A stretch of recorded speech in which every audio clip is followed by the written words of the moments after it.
اعوذ باللہ من الشیطان الرجیم، بسم اللہ الرحمن الرحیم۔ آپ کی خدمت میں سورہ بقرہ کی 160 آیات تک ترجمہ اور مختصر سی تفسیر بیان کر چکے ہیں۔ اعوذ باللہ من الشیطان الرجیم، ان الذین کفروا وماتوا وهم کفار اولئک علیہم لعنۃ اللہ والملائکۃ والناس اجمعین خالدین فیہا لا یخفف عنہم العذاب ولا هم ینظرون وإلہکم الہ واحد لا الہ الا هو الرحمن الرحیم ان فی خلق السماوات والارض واختلاف اللیل والنہار والفلک التي تجری فی البحر بما ينفع الناس وما انزل اللہ من السماء من ماء فاحیا به الارض بعد موتها وبث فيها من كل دابة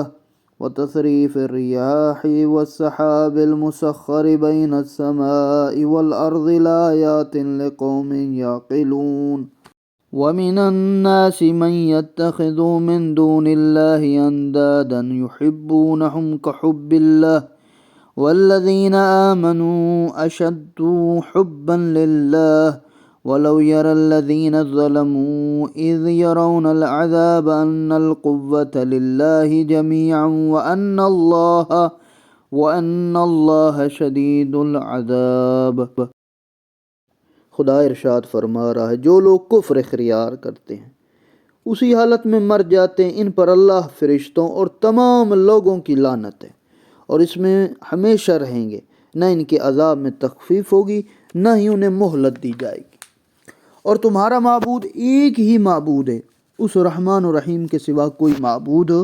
نہیں ہے۔ یقیناً آسمانوں اور زمین کی خلقت میں، رات اور دن کے آنے جانے میں، ان کشتیوں میں جو انسانوں کے لیے مفید چیزیں لے کر سمندروں میں چلتی ہیں، اور اس پانی میں جسے اللہ نے آسمانوں سے برسایا، پھر اس پانی سے زمین کو مردہ ہونے کے بعد دوبارہ زندہ بخشی، اور اس میں ہر قسم کے جانداروں کو پھیلایا۔ ہواؤں کی گردش میں، ان بادلوں میں جو آسمان اور زمین کے درمیان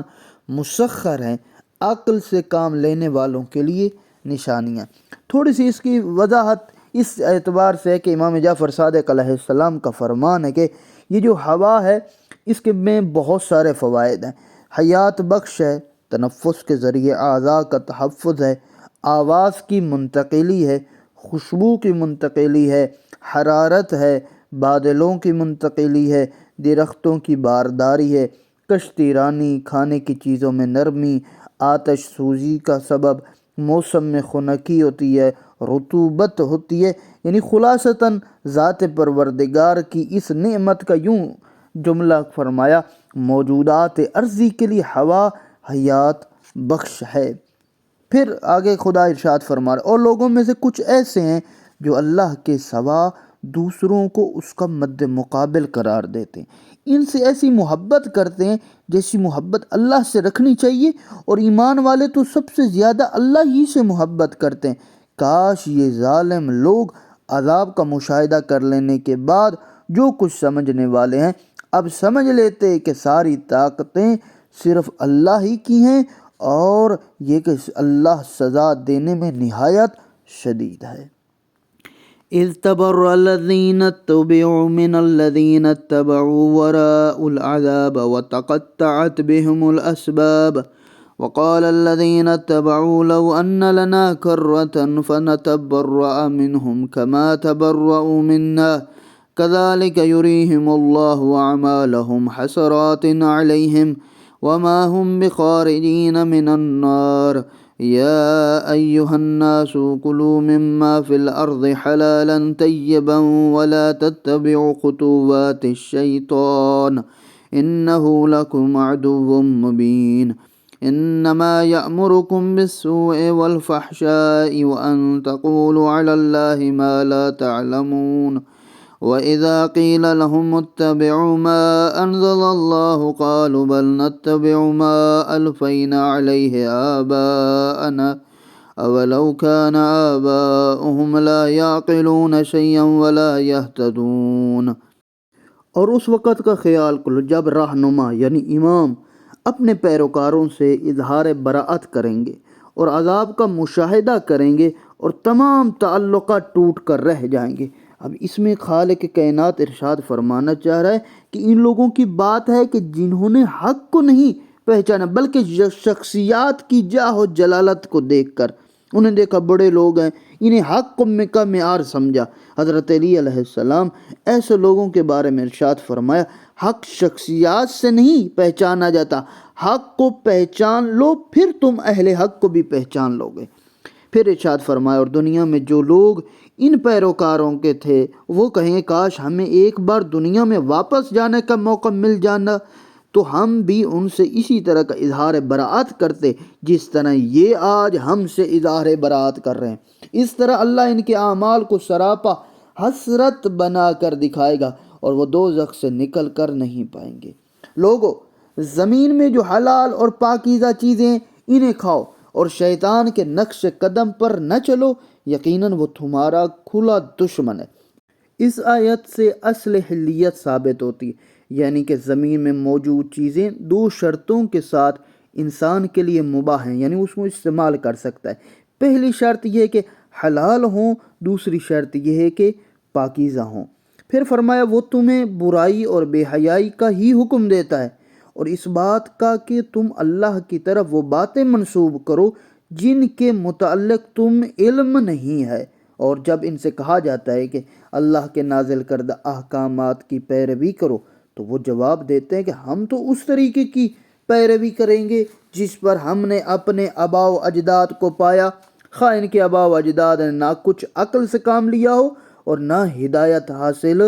کی ہو۔ یہاں پر امام علیہ السلام ایک بات کرنا چاہتے ہیں کہ شیطان کی گمراہ کن تحریک اور کام دو عناصر پر ہیں، ایک یہ کہ انسان کو بے حیائی کی ترکیب دیتا ہے، دوسرا یہ کہ بغیر علمی سند کے اللہ کی طرف باتیں منسوب کرتے ہیں۔ امام جعفر صادق علیہ السلام سے ایک روایت ہے کہ امام دو باتوں سے اجتناب کیا کرو، ان دو باتوں کی وجہ سے لوگ ہلاکت میں پڑتے رہتے ہیں۔ اپنی ذاتی رائے سے حکم نہ بتایا کرو، دوسری جن چیزوں کا تمہیں علم نہیں ہے انہیں اپنے دین کا حصہ نہ بناؤ۔ وَمَثَلُ الَّذِينَ كَفَرُوا كَمَثَلِ الَّذِي يَنْعِقُ بِمَا لَا يَسْمَعُ إِلَّا الدُّعَاءَ وَالنِّدَاءَ صُمٌّ بُكْمٌ عُمْيٌ فَهُمْ لَا يَعْقِلُونَ يَا أَيُّهَا الَّذِينَ آمَنُوا كُلُوا مِن طَيِّبَاتِ مَا رَزَقْنَاكُمْ وَاشْكُرُوا لِلَّهِ إِن كُنتُمْ إِيَّاهُ تَعْبُدُونَ إنما حرم عليكم الميتة والدم ولحم الخنزير وما أحل به لغير الله فمن اضطر غير باغ ولا عاد فلا إثم عليه إن الله غفور رحيم إن الذين يكتمون ما أنزل الله من الكتاب ويشترون به ثمنا قليلا أولئك ما يأكلون في بطونهم إلا النار ولا يكلمهم الله يوم القيامة ولا يزكيهم ولهم عذاب أليم أولئك الذين اشتروا الضلالة بالهدى والعذاب بالمغفرة فما أصبرهم على النار۔ فرمایا ان کافروں کی حالت بالکل اس شخص کی سی ہے جو ایسے جانور کو پکارے جو بلانے اور پکارنے کے سوا کچھ نہ سن سکے۔ یہ بہرے، گونگے، اندھے ہیں، بس اسی وجہ سے یہ لوگ عقل سے بھی عاری ہیں۔ اے ایمان والو، اگر تم صرف اللہ کی بندگی کرنے والے ہو تو ہماری عطا کردہ پاک روزی کھاؤ اور اللہ کا شکر ادا کرو۔ یقیناً اس نے تم پر مردار، خون، سور کا گوشت اور غیر اللہ کا نام کا ذبیحہ حرام قرار دیا ہے۔ پھر جو شخص مجبوری کی حالت میں ہو اور وہ بغاوت کرنے اور ضرورت سے تجاوز کرنے والا نہ ہو تو اس پر کچھ گناہ نہیں ہے، بے شک اللہ بڑا بخشنے والا، رحم کرنے والا ہے۔ چند ایک نقطے اسی آیت کے ذیل میں، فقہ جعفریہ کے مطابق جو جانور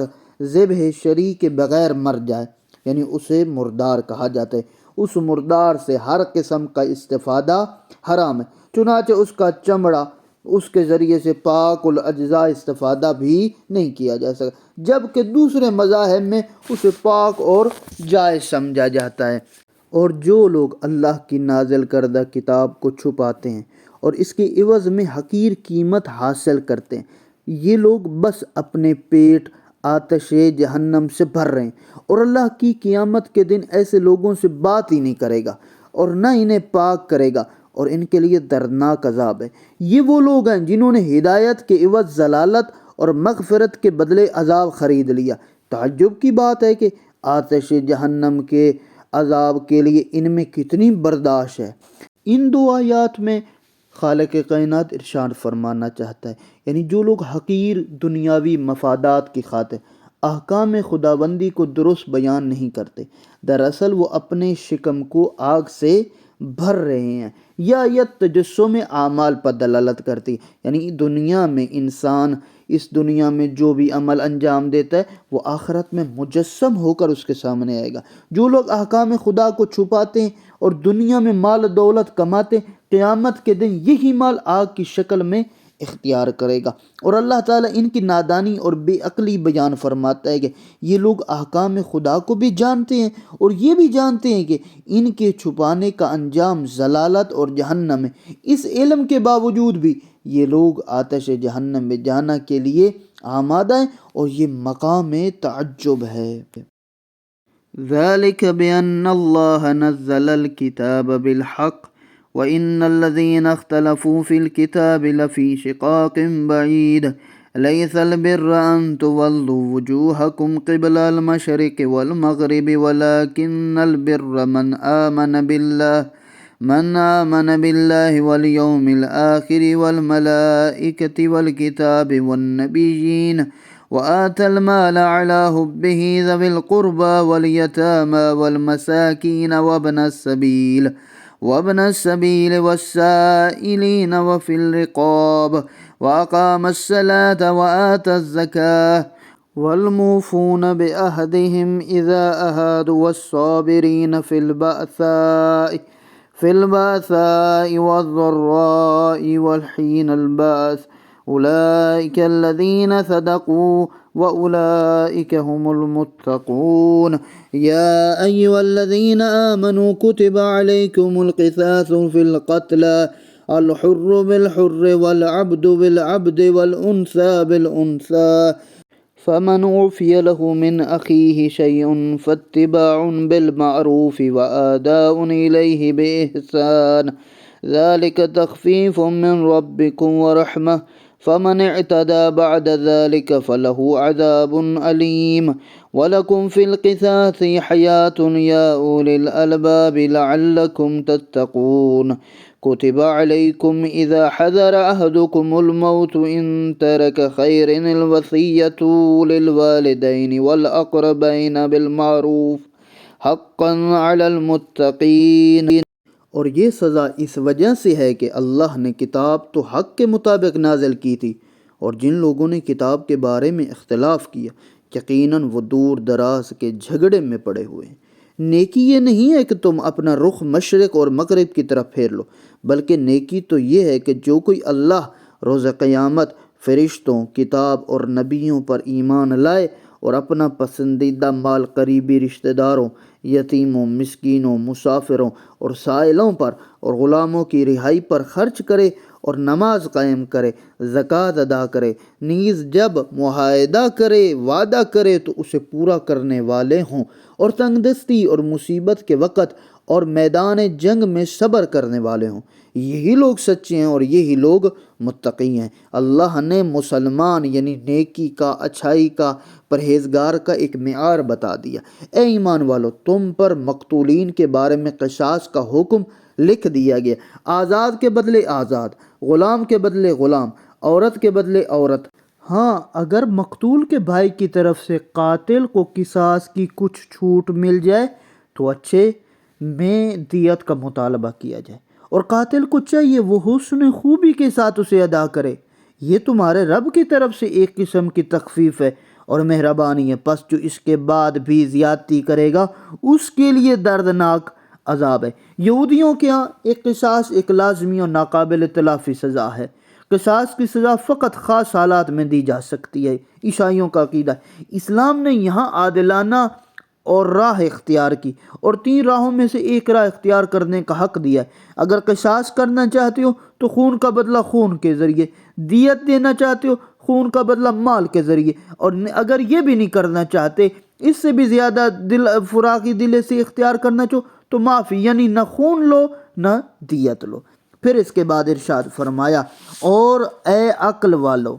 تمہارے لیے قصاص میں زندگی ہے، امید ہے تم اس قانون کے سبب بچتے رہو گے، اور تمہارے لیے یہ لکھ دیا گیا ہے کہ جب تم میں سے کسی کی موت کا وقت آئے اور وہ کچھ مال چھوڑے جا رہا ہو تو اسے چاہیے کہ والدین قریبی رشتہ داروں کے لیے مناسب طور پر وصیت کرے۔ متقی لوگوں پر یہ حق ہے، یعنی یہاں پر ذات پروردگار نے ایک قصاص کے بعد ارشاد فرما دیا ہے کہ یہ ترک خیر الوصیہ سے مراد مال ہے۔ قرآن مجید میں مال کو یہاں خیر کے ساتھ تعبیر کیا گیا، کیونکہ مال اگرچہ خود مقصد تو نہیں، لیکن اگر کسی نیک مقصد کا ذریعہ بنتا ہو تو اس میں خیر ہی خیر ہے۔ حضرت امیر المومنین سے منقول ہے کہ آپ نے خیر سے مال کثیر مراد لیا، چنانچہ ایک ایسے آدمی کو جس کے پاس صرف 700 درہم تھے، آپ نے وصیت کرنے سے منع فرما دیا۔ اس لیے امیر المومنین نے منع فرمایا کیونکہ یہ جو تیرے پاس 700 درہم ہیں یہ مال کثیر نہیں ہے، مال خیر نہیں ہے، بلکہ یہ مال قلت ہے، بہت کم ہے۔ اگر یہ تو وصیت کر کے جاتا ہے اور اس کے ذریعے سے بہت سارے فسادات ہو سکتے ہیں، اگر تیرے پاس بہت مال ہوتا، وہ مال خیر ہوتا، تب تو وصیت کرتا تو تیری وصیت پر عمل کرنے میں کوئی مشکل نہ ہوتی۔